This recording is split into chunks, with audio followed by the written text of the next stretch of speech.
field, I'd imagine. We're all going cloud-based, including this show. Cloud-based. What is this? Number Yeah. 4, photo sharing discussion. The cloud-based photography and photo sharing hangout on YouTube. Just talking about the intricacies of multiple disk management in a cloud-based server environment. How about that? That sounds pretty good, huh, Frank? Almost sounds like you know what you're talking about. Almost. Not quite. Hey, I have a hard disk in my computer. Come on. It spins, and I load files on it, and it works. So, I know what I'm doing. I could build one of those. Just give me a Yeah. hammer. Give me a How hammer. hard? I got it. Yeah. How hard could it be? That's right. Hey, if YouTube can do it, I can do it. So what are you drinking today? Oh, I'm drinking the 2015 Sierra Nevada Bigfoot Ale. Hey, yeah. It's Gotta love Sierra Nevada. a good barley wine that comes out every year. It's a little different every year. And Here comes Joe. this year's a pretty good one, as it always is. Hey, there's Joe. Joe must be opening up a. Did you just get back from a walk, Joe? No, actually. Wait, there. Can you hear me now? Yeah, I can hear you now. No, I went early this morning. Cool. I did 6 miles. Ooh, moving. Not as much as last week, but last Sunday at least, but Yeah. enough. Yeah. Yeah. That's I what was experimenting because you remember I had been having problems with my calves, Mm-hmm. Yep. and so I was experimenting. I wore some hiking boots today, Okay. and I kind of figured, yeah, it's the shoes. You know what I'm saying? Like I think it's the shoes. I don't know. I don't know. Blame it on the shoes, right? Yeah, we can do it. Well, it's funny.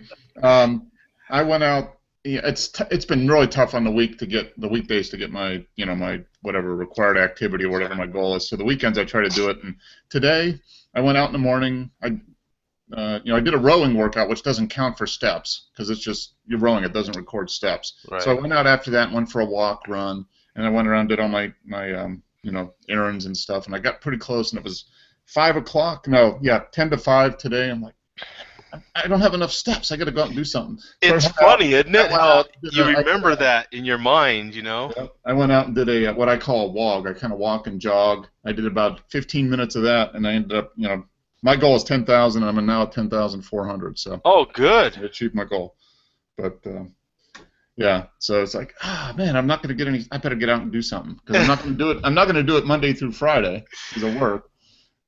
So. I was like that the other day. I needed 1,000 steps. I had about 35 minutes until midnight. So I had, what was it? So much time, a half hour basically, to get 1,000 steps in. Yeah. So I literally pulled over at some Chevron station, some gas station, and I literally walked the parking lot till I had 1,000 steps. Back in. Till I got my 1,000 steps. I had my goal at I think 7,000 or 7,500 steps. Okay. And it's been upping me every day to 9,000. So okay. Yeah. I was at 8,000, and so I was like, damn it, it's funny. So yeah, I made myself. I ended up being 20 minutes a little later than I usually am because I was trying to get those steps in. You know what I'm saying? It works. Hey, it's a good motivator. I mean, that's the whole goal behind it. That's why they're so popular because nobody gives a crap if you do or not except you. And you just look at that thing and there's that number and you're like, damn, I got 30 minutes left. I got 1,000 steps. I got to get the steps in. So. And what device are you guys using? I'm using just a regular Fitbit, which is just a basically a digital pedometer, a web. Okay. You can it syncs with your phone and web, and it has a basic so it records steps. And it has an altimeter in it, or a barometer, so it records floors too, based on air pressure changes and stuff. And right. It's just and there's all kinds of different ones. There's Jawbone, there's apps for the phone and stuff, and they're just all ways to kind of motivate you to get moving. Basically, is the goal, and it's fun. I mean, I do I really don't have a problem with it, but I thought it'd be kind of fun to do, especially in the summer. You know, when I have the time and I get home from work and it's still light outside and it's warm and I can get out and go for a run or go for a walk or Right. whatever. And And those 7,000 or 10,000 steps, how much time? What's the time frame to reach that goal? uh, Depends. usually I've got my goal that I set is 10,000 a day. Okay. So for me, that equates to typically, yeah, it says I did 6.77 miles, walking, running, whatever. Yeah. And, if I were just to walk, 10,000 steps would take me, that's basically for me, it's like 5.5, 6 miles of walking for 10,000 steps. And it's about 4 miles, no, it's probably about 7 miles of running. Yeah, Because well, I can tell you exactly because you today go I 5 minutes a did. step. Yeah.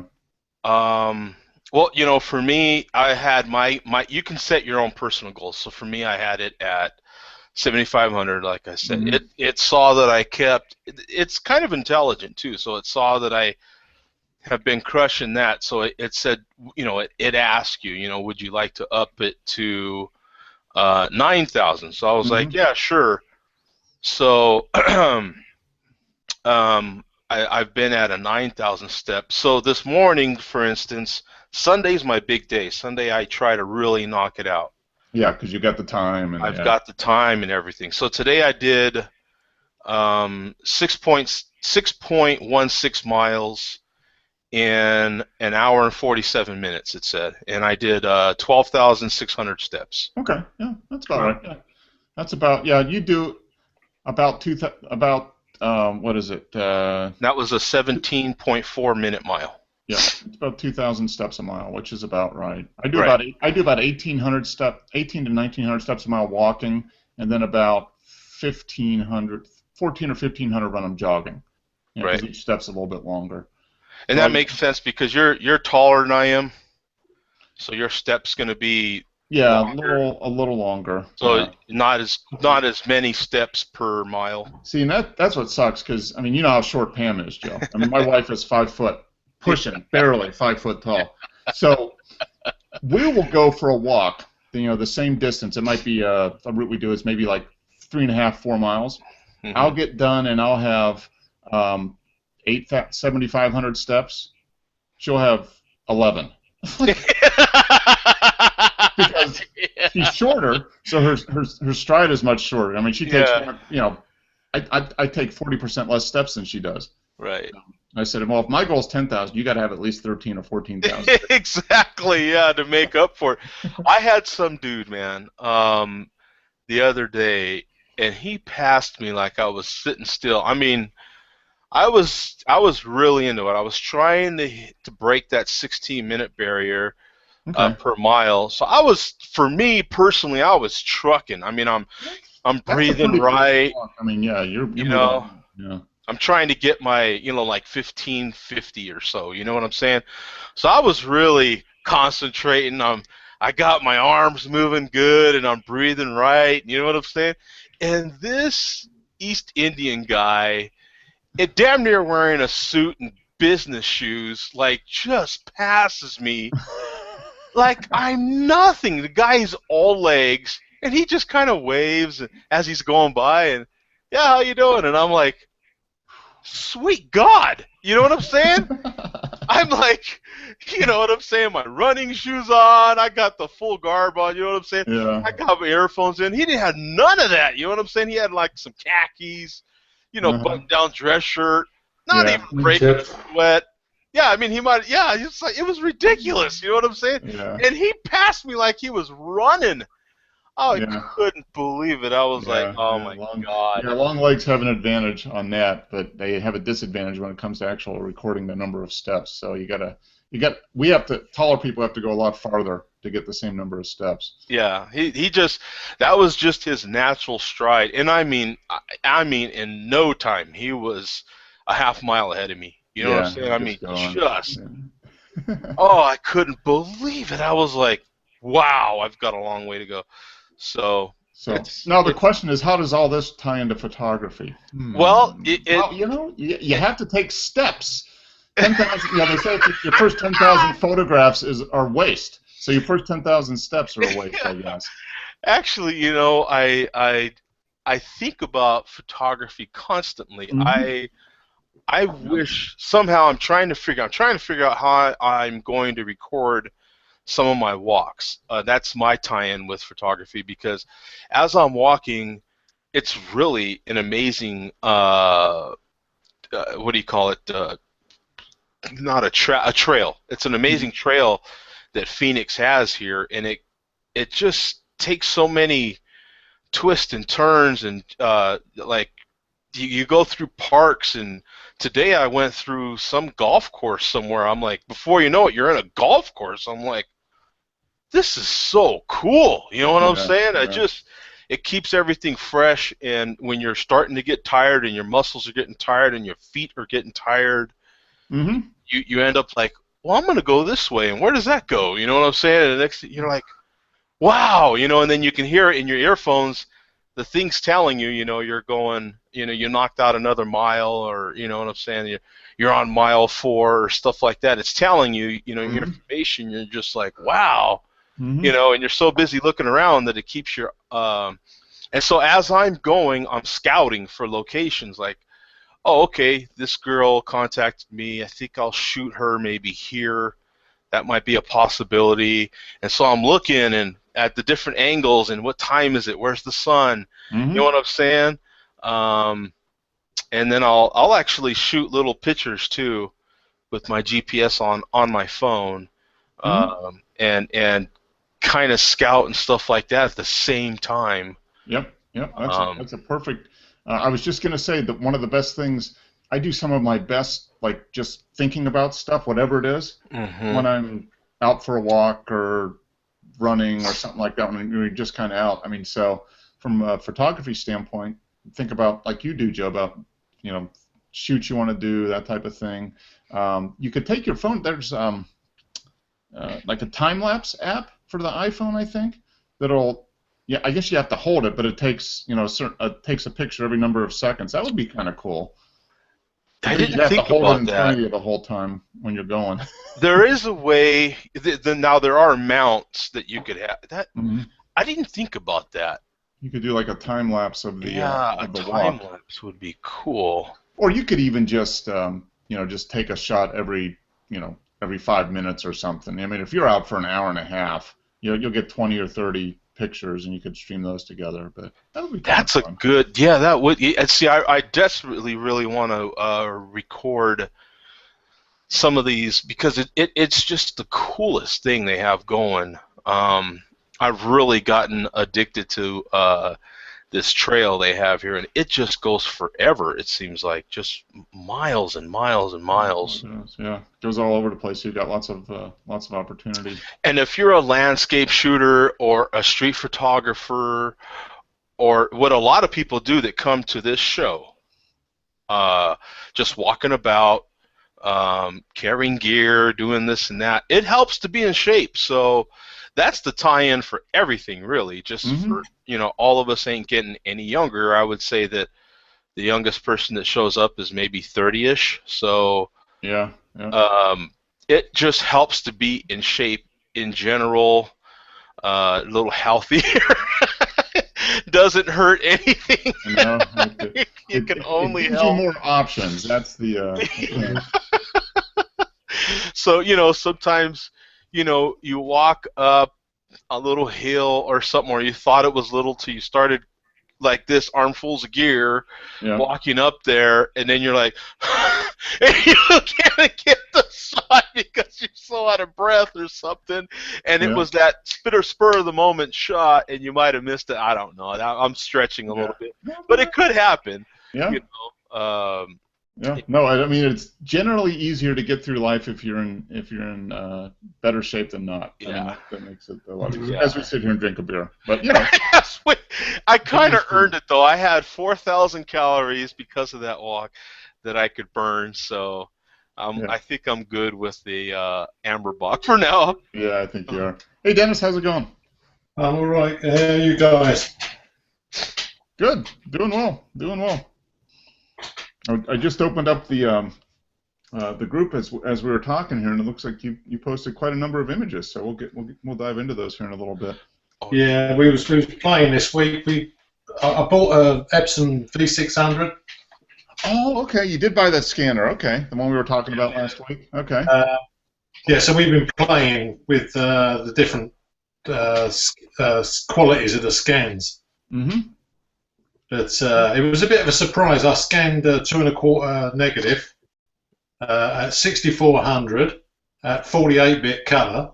Oh, it's probably a 200 meg file, right? Yeah, no, it was 1.15 gigabyte. Oh yeah, see that's what I was saying. It's huge. That's gonna cost a lot of money to start storing your images that way, man. You know, you've got a 1 terabyte image you're storing. Come on. I'm gonna. Yeah, I've got a terabyte to write on the computer, but it won't take long to fill it up. I'm gonna find. I've got a site. There's a site that does testing of scanners for photography, and I'll find it. And the V600 is one of the ones that they tested, and they test for effective resolution. What the true, even though the scanner says it'll do 6400 DPI. Oh yeah, they kind of find what the real resolution is. Even though it says it may do 6400, the real resolution might be 2100, and anything above that's just extra. Yeah, extra bits. It's a bit like the D-Max quoted. Yeah. And so you have the perfection. What, the V600, right, Dennis? Yep. Okay. I'm going to post this link in here. It's in English. Yeah, it's in English, and it's a really good site. They've got a lot of information on scanners, but it's in the chat room. The V800 was double the price. Yeah, yeah. And I can't see it being double the quality. Probably isn't. Probably. Yeah, the Epson software wouldn't scan that photograph at that level. Said the file was too big, so I used the ViewScan. That seems to be quite good. Yeah, ViewScan is a good software. It's a very good scanner control software. I use it, and it gives some really good results. You can set it to do raw scans, basically, just like you would do a raw image on a digital camera. It does a raw scan, so it's not adding anything to the image, and then that way you're getting basically as good as you can get from the negative, and then you can dump it into Lightroom or whatever and use that software to do the touch up and the editing. Yeah, I dropped the photos down to 3200 and 24-bit. We were still looking at 600 meg. Yeah. So that was in the TIFF file. Yeah. Well, check out this link that I posted, and he does a pretty good job. And he uses a resolution chart for all the scanners he tests to find out what the effective true resolution is. And then he gives suggestions for each scanner of what you should set it at. And I found it to be, I've kind of played around with it even on my Canon scanner, scanning it at maximum and getting this gigantically huge file, and then scanning it at what he thought was an optimal resolution. And the file's 1/5 the size, and the quality's just as good, if not better, because you just don't have a lot of wasted the ones pixels. I put on Flickr are JPEGs, but they were still 116 meg. Yeah, that's crazy. Yeah, that is nuts, man. At some point we have to be real about how much imagery really need to, because at that rate, man, you're going to be storing a dozen images per terabyte, and it's like. That's gonna cost. There you go, Frank. You could be the manager for our photo images. You can manage our multiple cloud disk drives. Frank was talking about that, like distributed disk drives, like YouTube uses. And I was like, well, we start scanning all that stuff in, and we're gonna have a server farm. Yeah, at that rate, wow. Yeah, that's just. It's crazy. Speaking of large files, the new Canon 5DS, that's going to be a 50 megapixel camera. Yeah. And that should be closer to 300 megs a piece. Man. The 40, open. On hard disk space, occupying disk space will probably be around 80. Yeah. 80 megs a piece. Yeah. That's still a fraction of what Dennis is scanning, man. Dennis is scanning huge files, man. Yeah, the reason for that, Joe, is that when you're scanning a negative, it's actually scanning the RGB, the full size RGB in each colour. Whereas your digital camera has only got 6 meg of red and 6 meg of, I mean, it's 12 of green. Yeah. Mm-hmm. Yeah, it's double for green because it's something to do with your eyes. But yeah, basically you're only scanning 6 meg of the colour. Yeah. Yeah, up against 16 in a negative. Yeah. Yeah, it's crazy. Black and white is, for my medium format black and white scans, I generally end up with about a 53, 54 megabyte file, a raw scan.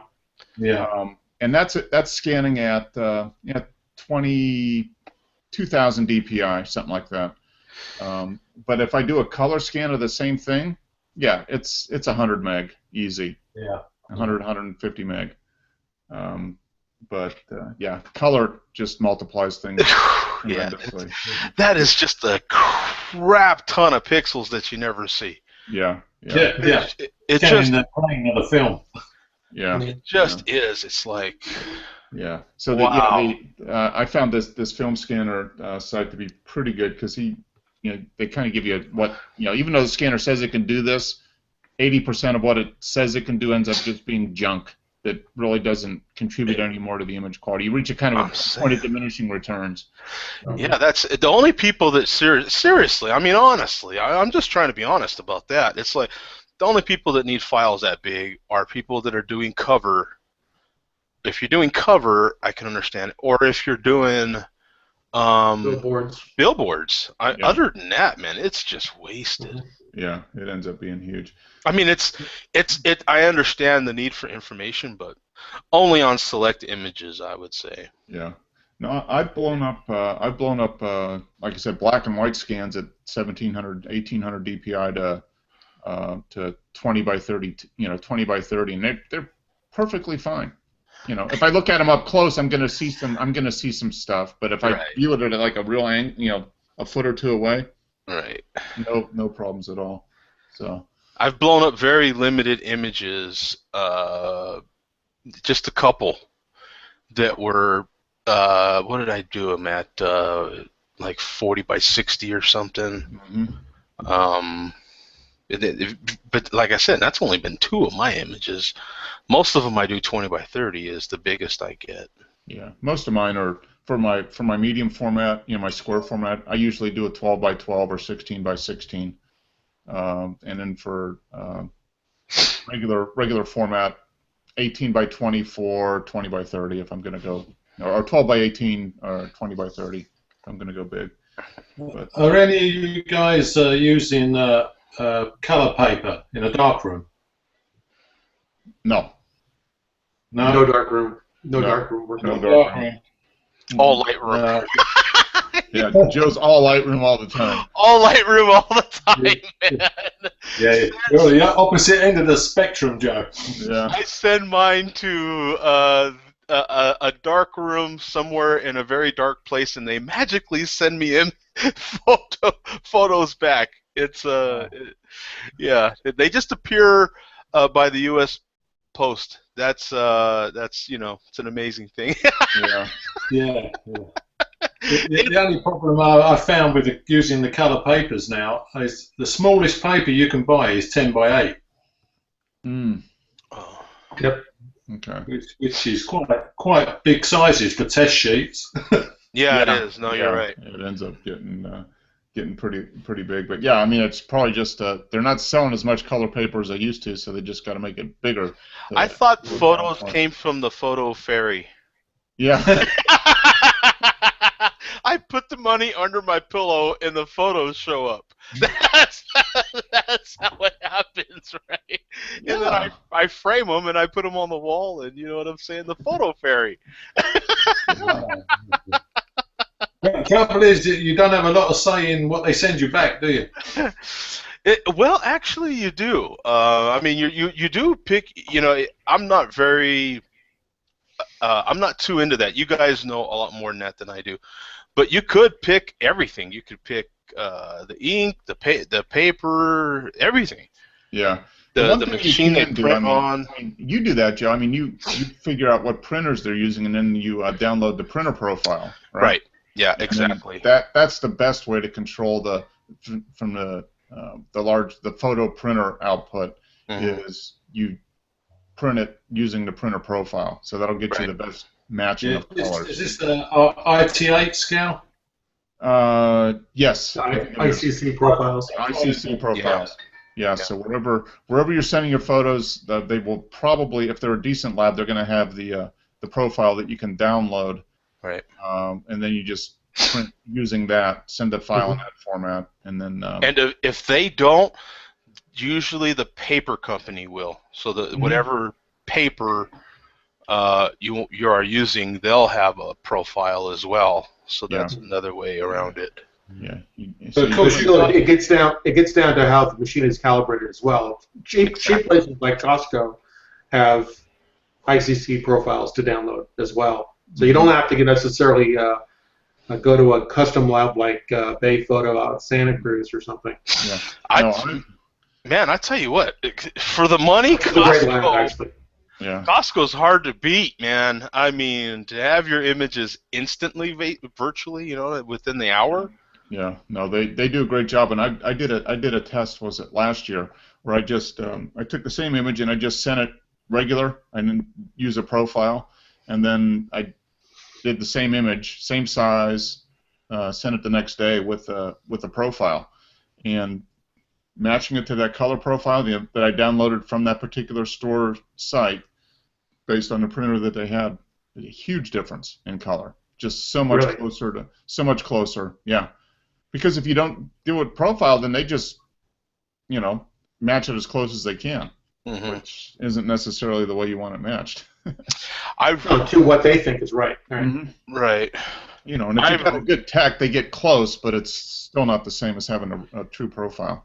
And now, Pro DPI is who I like to use, man, and they go over your image before they even print it. So even though you used a printer profile, they still go over your image, and they've emailed me in the past and said, hey, we noticed that your colors are a certain way.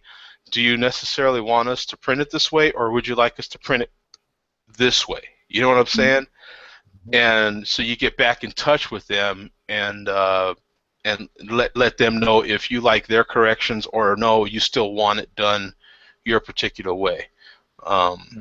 So that I really like Pro DPI. Pro DPI is spot on, man. I mean, I can take their image, put it next to my computer, what I was seeing, and just be like, yep, that's it. Doesn't, you know what I'm saying? To me, it looks. I'm not as trained with the darkroom and printing as some of you cats, but I mean, I thought it was pretty good quality. Mm-hmm. Well, that's good. I mean, if they're calling you and saying, "Hey, we noticed something that's a little weird," right? Are you sure you want to do it that way? And if you say yes, they'll be like, "Fine, that's fine. We'll print it. We just wanted to double check." Right. Yeah, and I love that. I love that they, mm-hmm. at least double check with you. I really do. I love that, and they're worth the money. They're a little pricey, but they're worth it to me. Yeah. You get that Are extra set of these eyes. done on color paper, or are they done on inkjet? Oh, they've got many. It depends on what you want to print, how you want to print it. I mean, they've got it all, man. You're gonna pay. You know what I'm saying? But they'll do it exactly how you want. Exactly. What do you think turns out best, the inkjet photographs or the color paper? All I've ever used for my prints has just been, a photo inkjet printer. Whatever with the Epsons or the Imicons or whatever. Not Imicon, that's a scanner. Whatever Costco uses. Epson. Epson, yeah, the high end. What is it? 8? They use 8 ink cartridges or something. It's crazy. Yeah, yeah, and they're all in negative. Yeah, they're in negative colours. Yeah. But that's I want all to I say it's use. 12. I think Yeah, it they're might be. 12. It might be. Yeah. Yeah. But I've been very happy, especially if I send the file with the printer profile. Makes a big difference. I've never had any complaints with the output quality off of that, and the price is great too. Costco is very affordable. Extremely. Hmm. They are hard to beat. I mean, you can get a better print, but for the money and the time and everything, dear God, man, they're hard to beat. Yeah, they do a good job. If you do the work on the front end as far as loading up the profiles for where you're sending it, you'll be good. It's probably cheaper than buying the inks yourself. Oh, are you kidding me? Heck, man. a 12 by 20 is $3. Yeah. A 12 by 18. I'm sorry, 12 by 18 is 20 by 30 is what, $6.95 or something? I want to say it's more like 8 or 9. $8 for a 20 by 30. I mean, Yeah. It would be a lot. It's going to cost you $8 on your inkjet to print an 8 by 11 in color. I mean, and you'll have it in an hour. I mean, it's hard to beat, man. Yeah. It is. It would be a lot more expensive in England because we live on Treasure Island here. Mm-hmm. Yeah. Yeah, you might be $15, but I bet that's still really cheap comparatively. I mean, Do they even have Costco over there? I think yeah, we got Costco's, but it's usually Boots the chemists. They have all the machinery for printing onto RA4 Fuji Crystal Archive, which is what I'm using in the darkroom. Okay. You know, I think Costco uses Fuji. Yeah, they do. They use a couple different Fuji papers usually. Yeah, I mean that's a good setup. Anybody out there that's watching that wants to try some larger prints, you don't want to use your own print. I mean I have a color printer, but I never print anything in color because if I want something printed, I might as well pay a couple bucks and have Costco do it. Yeah. And it comes out less than what I could do it myself. Yeah. Well, that's why I think the Fuji paper is best for the darkroom because 10 by 8 paper costs 25 cents, which is cheaper than an inkjet. Yeah. Printing, man, you could spend days and days talking about printing. Color matching and printing and profiles. Yeah. You could get a PhD in it and still not know everything. Yeah, who's that? There's that one photographer. He does a lot of landscape and nature. Something Martin or something. Oh, Martin Bailey. Yeah, Martin Bailey. He does his own printing. He does all his own printing. Yeah, that dude knows some printing, man. That dude make your head hurt with all that. He's a printing fanatic. Yeah, but I mean he has. I listen to his podcast every once in a while. I don't listen to it every week, but a couple times a month I'll catch up. Yeah. But I mean he has. Yeah, I mean he's got basically the same kind of printer that Costco has. That's what he has. He's got a $20,000 printer or whatever. Super high-end professional quality printer that he uses himself. He's got probably 3 or 4 of different ones. Yeah. But I mean, and this guy, he's got $100,000 in lenses probably. Oh. Yeah. He's he's got quite the gear. He's at the high end. I mean, even for pro photographers, he's at the high end of the pro photographer spectrum. Right, he is. Yeah, because you'll talk to some. Yeah, I listen to other podcasts, and he's on there with other very high-end pros, and they listen to him. What do you think, Martin? He's those old commercials. When E.F. Hutton talks, people listen. When Martin Bailey talks, people listen. My only problem with Martin, and I don't listen to him anymore because I listen to most of my podcasts when I'm driving. And dear God, he'll put you to sleep, man. You know what I'm saying? That voice. Oh, he's got a very, very soothing, mellow voice. Yeah. Him and that, I think his name's Ebonim X or something. Oh, yes. Perello, the guy that does the photographer interviews. Yeah, yeah. Either one of them, they're off my list, man. They'll put you to sleep. I'll be in a ditch. That's not what you want at 2 in the morning on a Wednesday night. Yeah, you don't want. Yeah, those guys are yeah. Woo, So yeah, so mellow and calming. Well, speaking man. of mellow and calming, let's take a look at a couple of these images here. Ah, see what he did there? Don't try this at home, kids. Or if you do, you'll probably be better than me, but that's okay. Yeah. All right. Wow, we're getting like. Everybody see that? Like a bazillion images? Yeah, look at that. Wow, that's freaky. I kind of like this image. The framing's a little off, Yeah, but depth of field. It looks like a 3D. Wow, looks like it's going down a tunnel. no, that's depth of field. Right? Yeah, man. Whoa, and it's vanishing. There's my desktop. Okay, Yeah. let's get back and let's try this again. Is that to infinity? Is that Yes, to infinity and beyond. The Buzz Lightyear photo. There we go. How about that? That looks better. And we got a bunch here from Dennis, and this one looks like this was taken with your EP3, right? It was, and this was a depth of focus test for the camera. Oh, okay. Yeah. If you look at the pebbles, I was just seeing how far they went back, staying in focus. Okay. There we go. And this was what, F4 on here, if I saw? Yeah, that was using Panasonic Leica 25mm. Okay. The lens you like to get. Mm-hmm. Yep. That's a neat image. Lots of colors in there, nice and sharp. But yeah, the pebbles are, I don't know, back to about here probably, as far as in focus, 2/3 of the way back.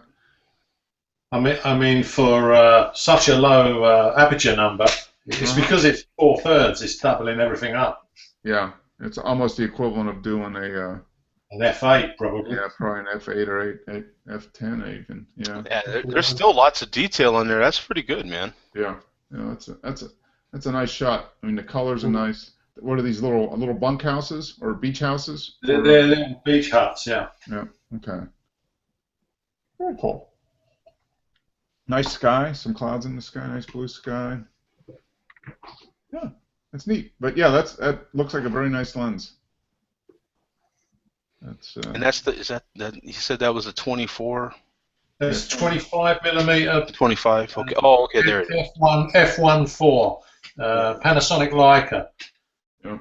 But it said just because it's got Leica on it, don't get confused. You're getting Leica glass. Yeah. Oh, okay, but you snapped it at 5.6, so that's why you're because I'm like, dear God, at 1.4, that is some incredible detail. No, okay. Is the speed of the lens. That's why I'm like, that is a lot of detail in this image, man. Yeah. We just ignored physics right there. Yeah. I'm like, yeah, if I could find a lens at 1.4 which would do that, that'd be pretty good. Yeah. Yeah, that's so. Yeah, 5.6 makes a lot more sense. All right. Yeah. No, that's a great, very good lens. Okay, so this one.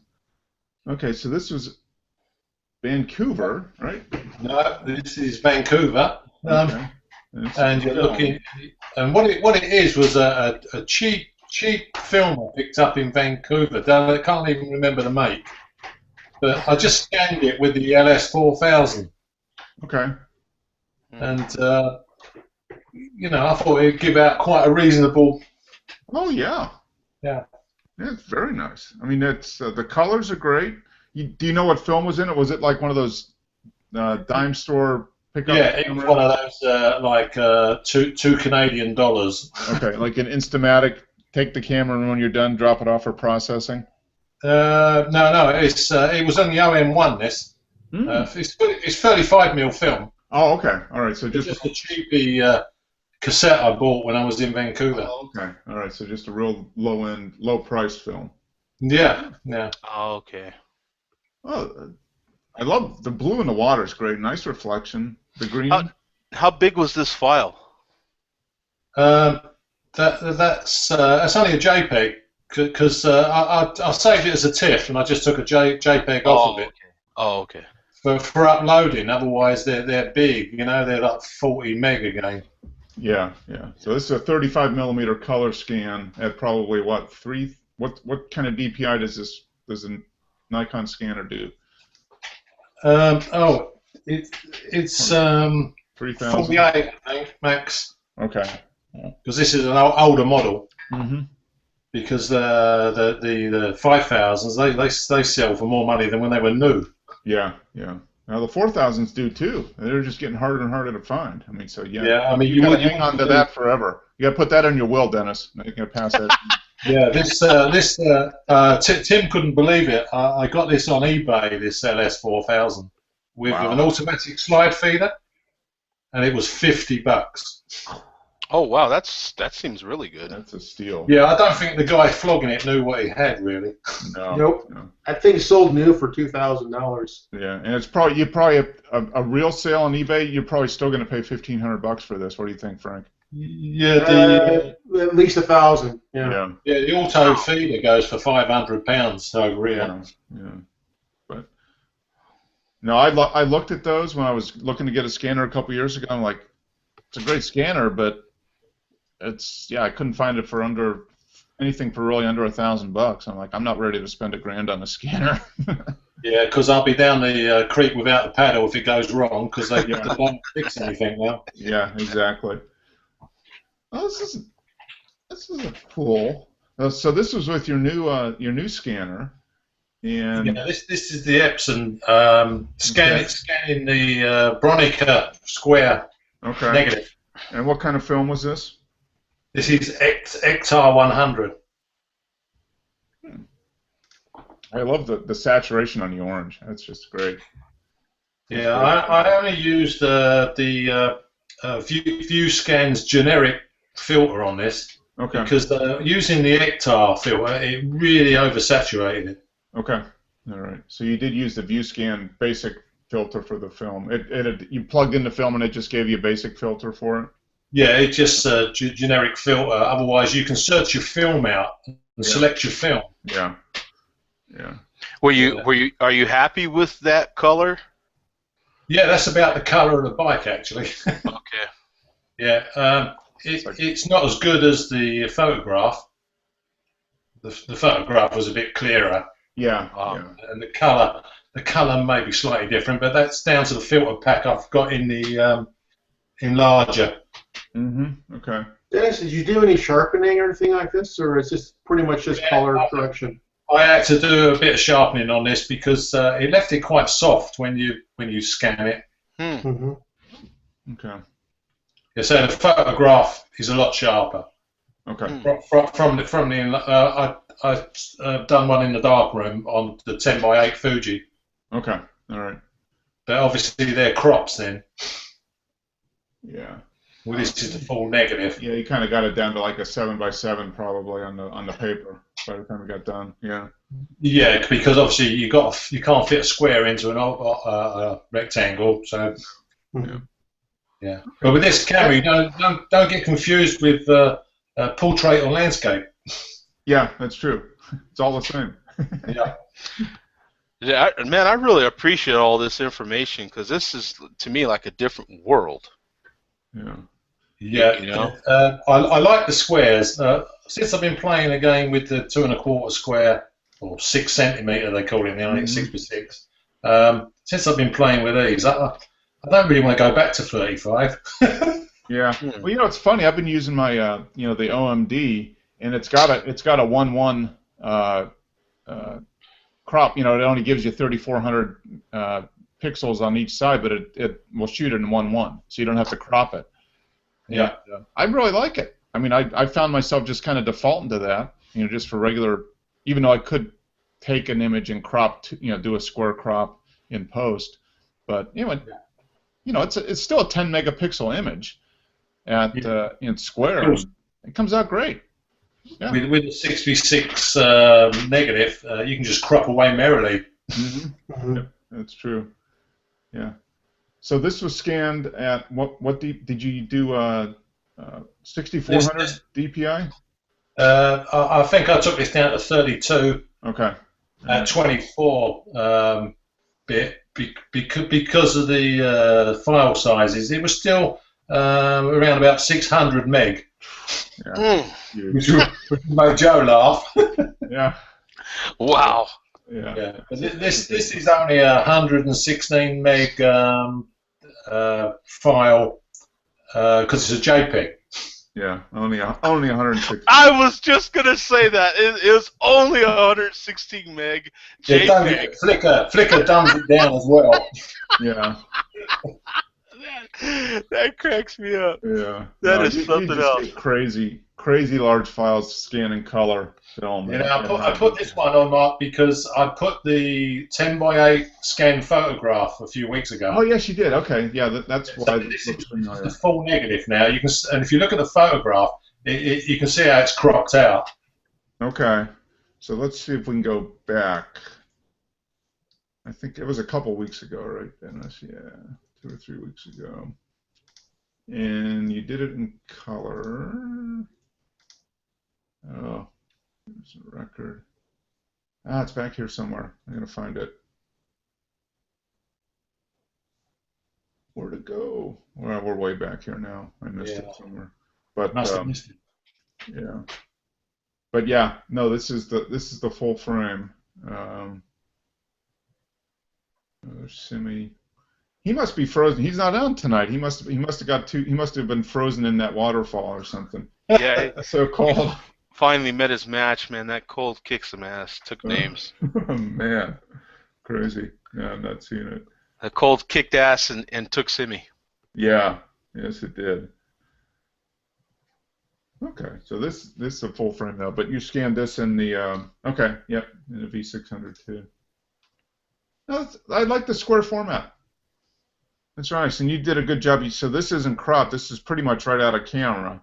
Yeah, this is the real negative. Okay. All I've done with it was a little bit of sharpening, but nothing else. Yeah. But to be fair, I'd say that the scanned photograph was more realistic with the colours. Mm-hmm. This is generic filter again from ViewScan. Okay. All right.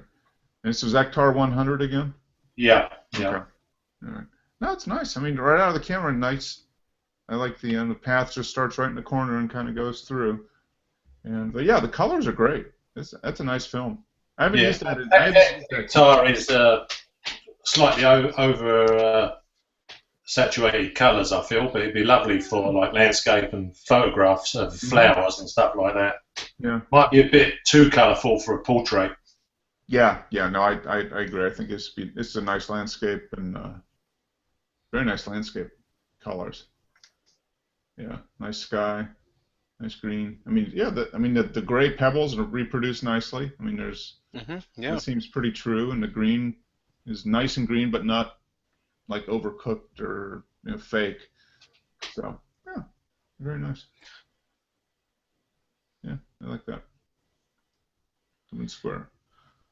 Okay, here we go. Now this is OM1 again. Okay, and where was this? Is this Vancouver?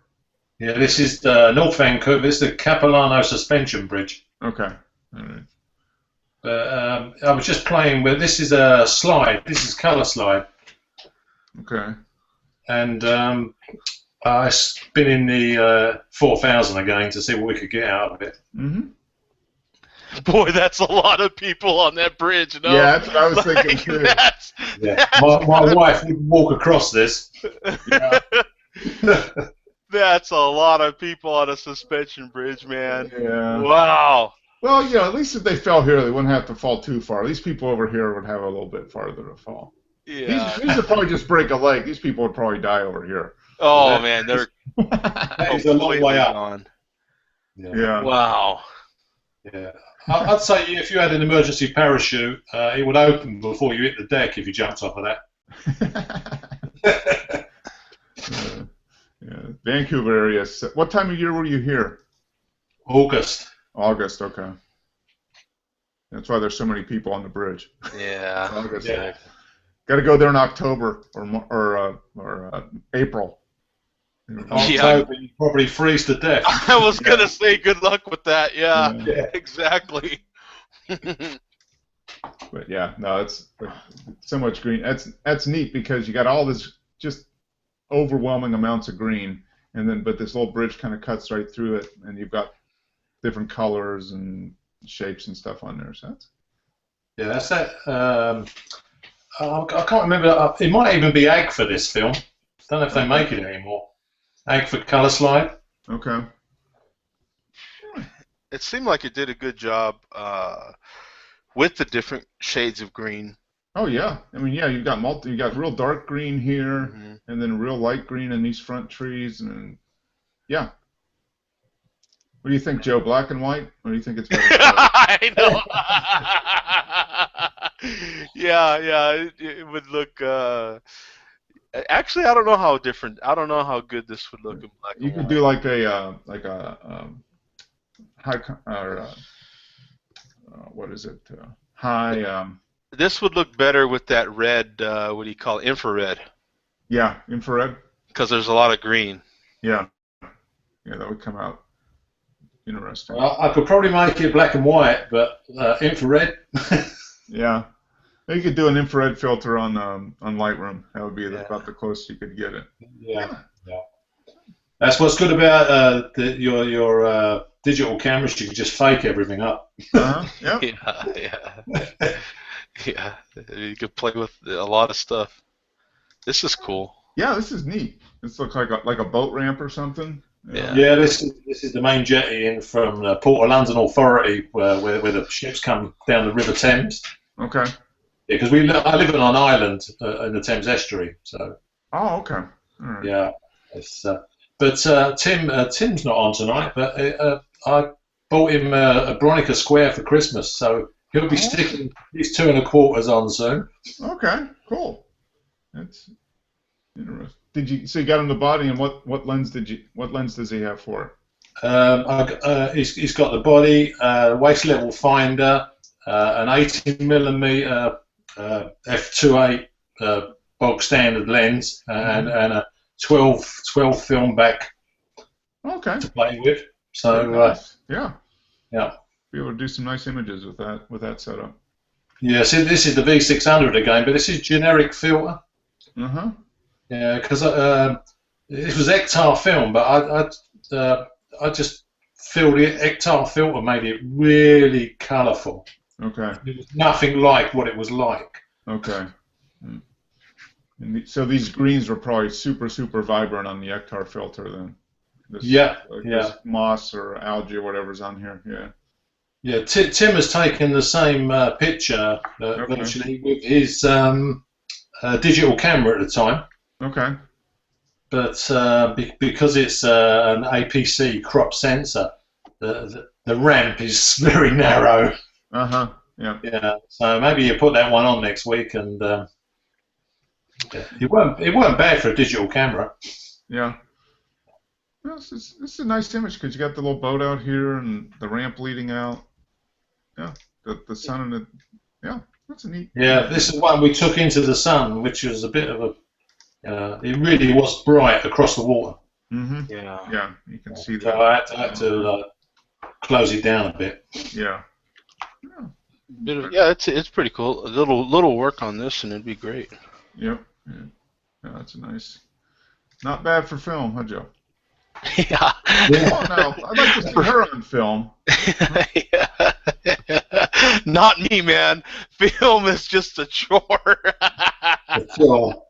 Yeah, since it's a hobby, yeah. That's a whole different world, man. Film, man. Yeah, that's what I'm saying. I'm glad to hear all that information because that's a whole different side of photography for me. Yeah. If you go to film, Joe, you're probably going to starve to death. Yeah. It does. It seems like a lot of investment in time and in money. Yeah. Time. Yeah, it's more time than money. It's still pretty affordable, but yeah, time is definitely a big factor. You figure 3 to 4 times as much by the time, especially if you develop your own film. Yeah, slow you down big time. Yeah. But okay, tell us about Dolores. Oh, Dolores is great. It's just like I said there. She was a country girl I mean, country is all hell too. You know, milks their own cows, and you know they have like a working ranch, and you know, cowboy boot wearing girl does it all herself. You know, breaks in horses and does all that, man. And contacted me. Was interested in taking some images. Didn't know she was going to do anything like this. This is the second or third time I worked with her right here. Okay. And you know, we worked together that first time. She really liked it, made it an enjoyable experience, which is what I always love to hear, because for me it's more about the experience, the relationship that we build. And then by the time you shoot a couple times, which is what you're seeing here, she really developed a trust, and we do nothing but laugh the whole time we're together, like a giggling little couple. It's funny. But it's a lot of fun to work with her, and she bangs it out now, man. She's turned into a real model, man. She's just she's pretty. She's a pretty woman. I love the eyes. yeah. So some of this is a credit to having a really kick-ass makeup artist that you know, me and my makeup artist at that time. That's still when I was in Albuquerque, and I would challenge her, she would challenge me. You know what I'm saying? We'd go back and forth. It was just we had a great, fantastic working relationship. You know, back to that whole relationship thing when it comes to portrait photography. You know, it's like, for me, it is all about the relationships. I don't even. It's some girls I never even shoot. Tell you the truth, we get together, and things happen, and I'm like, screw the shoot, man. Let's just go have beers. You know what I'm saying? And it's just, for me, it's that. You know what I'm saying? But she's a joy to work with. You do a girl up, makeup and the hair and stuff. So by the time they shoot, man, they're just relaxed and into it. You know, maybe they've had a drink or two in that hour process that it takes to do hair and makeup generally, and you can create great images with that bond that's built. And it's just she's just an average girl. She's a nurse by trade, so it's cool. It's very pretty. Did you do much with this in Lightroom, Joe? I did a lot, you bet. Yeah, there's probably when I'm in full editing mode and I'm going image after image, I can roughly edit an image from beginning to end in about 12 minutes, 15 minutes, which is longer than some and shorter than others. But yeah, a lot's done here. Total makeup redo, total skin,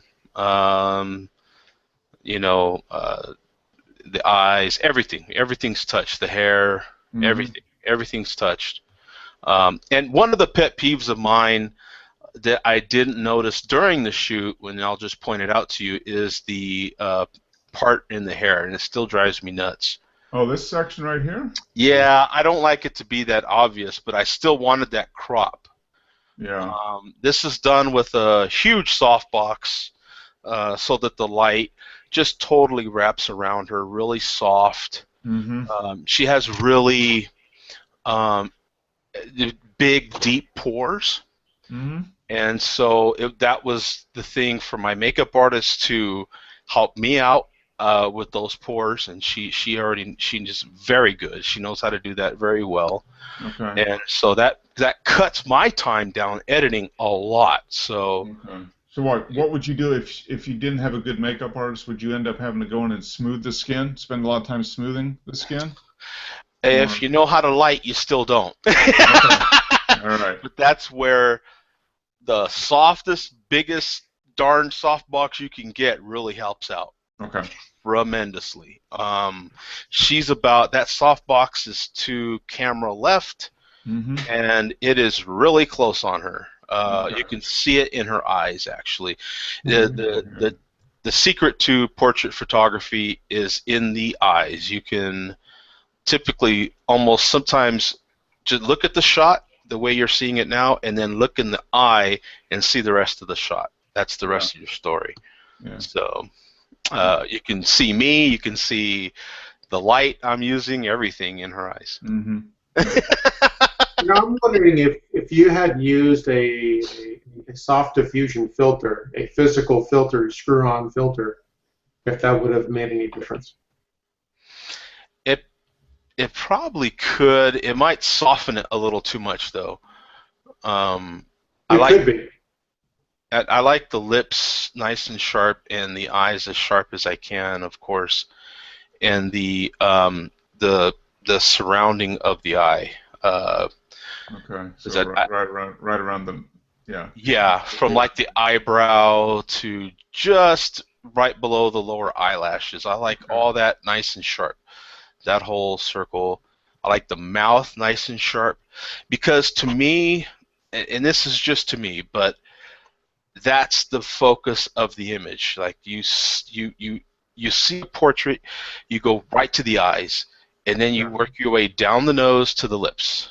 You know what I'm saying? So the nose can be softened, but those lips had better be sharp. To me, you know what I'm saying? The hair better stay sharp. Otherwise, stuff starts looking a little too Photoshop, if you will. You know what I'm saying? I think people's minds can deal with the skin being soft and then artificial pores being put in. I think people are used to seeing that. So they're used to that. But the lips and the eyes, I feel like they need to stay as sharp as they can. So and the hair too. Yeah. Well, I mean, eyes are what makes each person unique. Is the eyes. I mean, really, at the end of the day, I mean that's really a huge differentiator. So you want to make sure that those are, I would think, as defined as possible. And then another key with this type of, yes, go ahead. What aperture did you shoot this at? Because her left eye is in focus, but her right eye is not. Yeah, I think I was at a pretty 2.8. I was at 2.8. I wish like you just picked up on. I wish I would have been at like an f7, but at least an f7. An f11 would have been even nicer, but. Sometimes I get stuck in that mode at 2.8, and I'm so in a flow I don't think about it until probably we're already working on another set, and then I'm like, damn it, I was stuck on. And the thing of it is, you can go back, but you've missed that moment. You know what I'm saying? Even with a professional girl, it's hard to get those. Even the best pro, like it's hard to get that moment back, that moment. So it's not even worth trying. It's just you have to remember those are things that you have to go down that checklist in your brain, and sometimes you're on it, and sometimes you're not. And this is one of those times I missed. I missed that, and Frank picked up on it really well. And that part in her hair, I really blew that. So that part in her hair really stood out. So I had to lighten that, soften that a little bit as well, and make that not so boom in your face. Yeah, try to de-emphasize it as much as you can. Right. A lot of burning went into that just right, so that it didn't stand out. So. Yeah. Nice. And then, of course, the oil rub down to make the skin down here pop a little bit. That's a photographer's pleasure. Yep. You're not going to do that with a landscape. No, it's hard to oil rub down a landscape. I mean, you could, but it's not quite the same. No, I think. Raj probably rubbed down these flowers with some.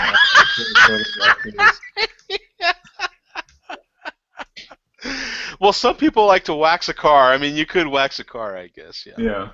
Joe actually gives discounts if you let him give you an oil rub down.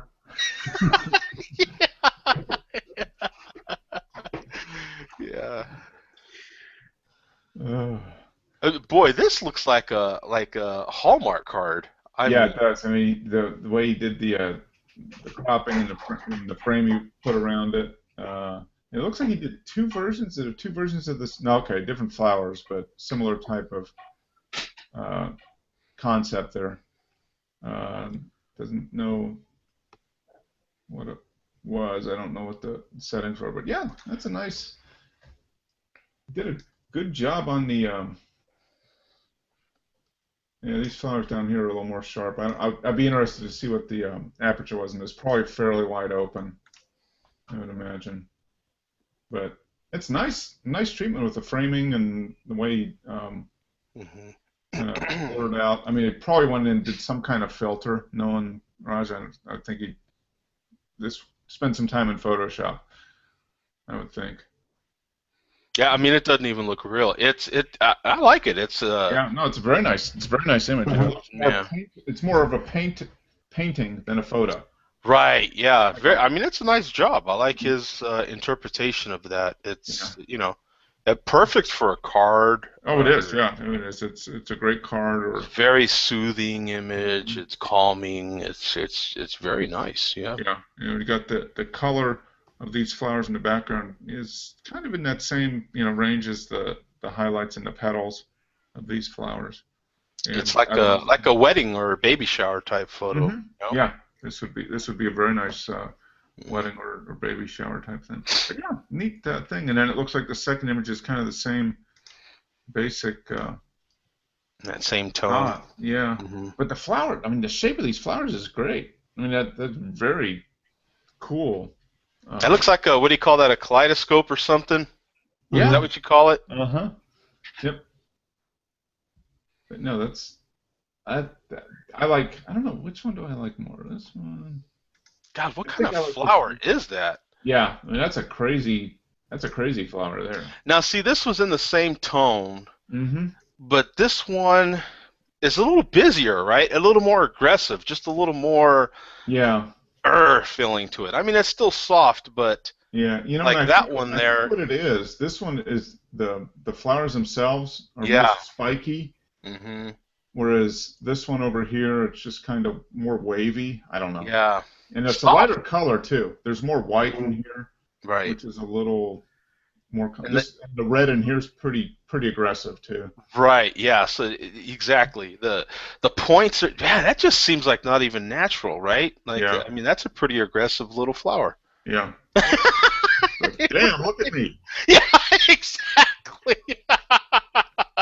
It's like Stewie, right? Like, I'm Stewie Griffin, bitch. You know, Yeah. right?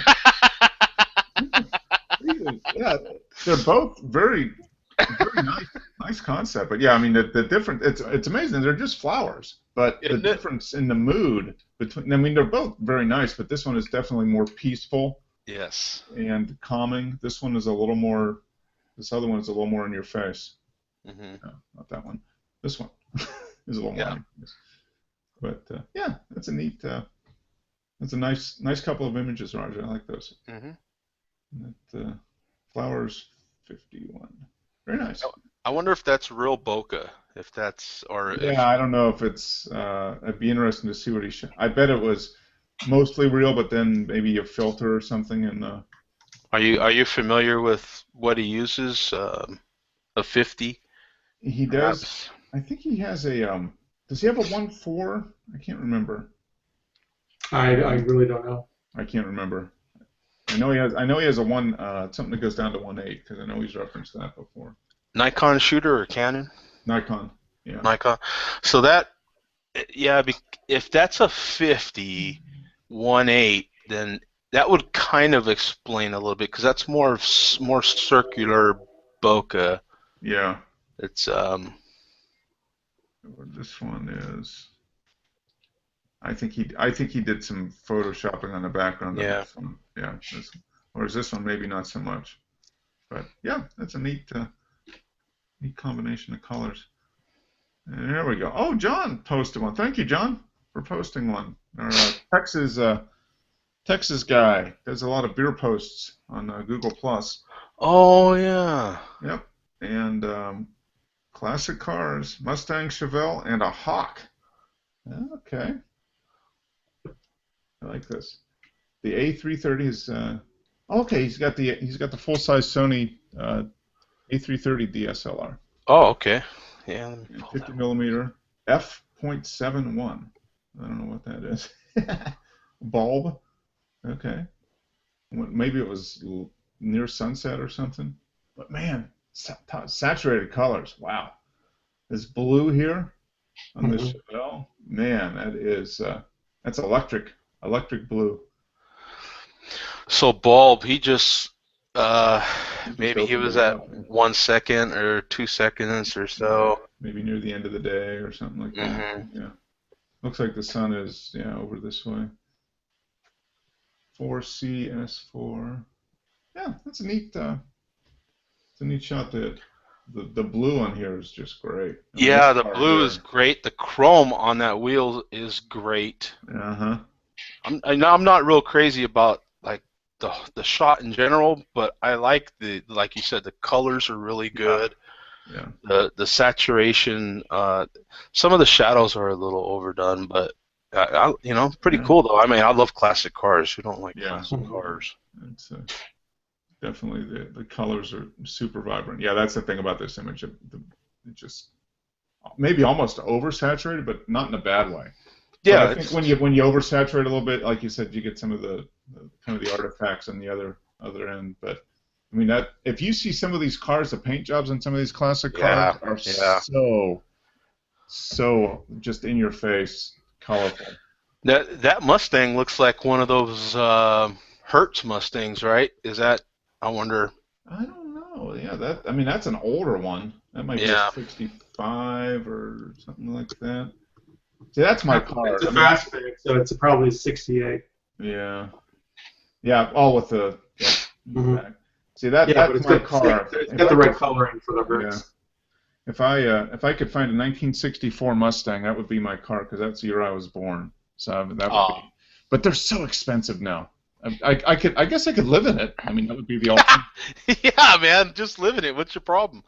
Who needs a house if you got a Mustang? You couldn't afford to run one of those in this country. Yeah. Yeah. No, that's some cool colors. So thank you, John, for sharing that. I love Absolutely, man. Yeah. We're taken in the middle of, I forget what part of Texas, but great, lovely classic cars. I love those. Heck yeah, man. I thought it was your image at first, but yeah. Man, I have not done enough shooting at all this year. It's been a real challenge. But March is coming up. There's that car show that I try to go to. It's the first Sunday of every month, and the first Sunday of January and February were terrible weather, so they probably didn't have much of a turnout. But I'm hoping in a couple of weeks that the weather's nice on March 1st. I think it will be Sunday, March 1st. So, and I haven't been out there in 4 or 5 months, so it'll be nice to get back out. The weather's nice. There'll be a lot of nice cars out there, so it'll be fun. But well, cool. That's a good show. It's almost 7:30 now, so wow. Thank you. Good stuff. Hopefully get some images. Keep scanning in there, Dennis, and check out this link. I think you can get some good quality with 500 megabyte images. Yeah, I'm gonna go to London tomorrow to work on my friend's narrowboat on the Grand Union Canal. So I'll see if I can get some shots of the boats. Oh, okay, cool. Nice. That would be fun. There's probably lots of colorful boats in that area, I would think. Yeah, the narrowboats, they're usually decorated like gypsy caravans, you know. Okay, cool. That'd be some good images, I bet. So. All right, Frank. Well, you got to get out, and maybe it'll rain or something for you, so you can get out with your camera. Yeah, no, not likely. Yeah, too damn nice. And Joe's been struggling. Yeah, and Joe's been struggling. 80 degrees in sunshine too, I'm sure. Oh my God, yeah. It's all this damn sunshine is just for the birds, you know. Yeah. Like, I mean, it's. I'd much rather be in Boston. I think. Yeah, definitely. Yeah, see, well, actually, right now it's only 79, so get out the jacket. It's a cold front, man. It's time for the wool tank top. That's not too bad. It's 0 degrees. Dennis is like, well, 79. That's middle of July summer day from. Yeah. Yeah, isn't that something, huh? It's all perspective, isn't It's it? all relative, I guess, what you're used to. It's always greener on the other side. Yes, Exactly. it always is. It always is. And hotter over here. Yes. Yep. Yeah, because before you know it, it's going to be baking. Oh, yeah, July, you're going to wish it was 78 like it is in London, because you're going to be like 108 or 10. Exactly. It all averages out. Yeah. Your bad months are June, July, and August, basically. Oh, dear God. Yeah, it was insanely hot last summer when I was here. Wow. Yeah. You'll get used to it. Yeah. Yeah. Yeah. Yeah, right. Yeah. Okay. Well, at least it's not like Texas where it's just god awfully humid. Yeah, 100 and super, super humid. Yeah. Yeah, but still, 100. You know, no matter what people say, 115 is still 115. Dry or wet, it's still god awful. Yeah, it's just hot. Yeah. It's funny because I'm coming from Albuquerque, and it's dry as hell over there. So coming out here, it's humid to me, versus other people are coming from like Georgia or California or something, and it's dry to them here. You know what I'm saying? Because they're used to more humidity. I am used to like zero humidity, so coming out here, it's humid to me. Yeah, it is true. Albuquerque is probably more dry than Phoenix. Right now. Oh, absolutely. On an average day, yeah. Yeah. Yep. It's still desert, but Phoenix is a little moister desert than Albuquerque. Yeah, because it's closer to sea level, so it's we're 5,000 feet in New Mexico, so it's the air's thinner. Yeah, it makes a difference. It does make a difference. So. Uh-huh. Okay. Well, speaking of thin air, I'm gonna get some thin air if I don't serve dinner here, so I better get. There he goes. This guy's full of them today, man. I am full of it, I guess. Full of something. Full of something. So, all right. Thanks, guys. Appreciate you staying up late, Dennis. Yes, okay. And meet you next week. All right. Take care, everybody. Yes. All right, man. Cheers. Later. Bye. Bye. Right.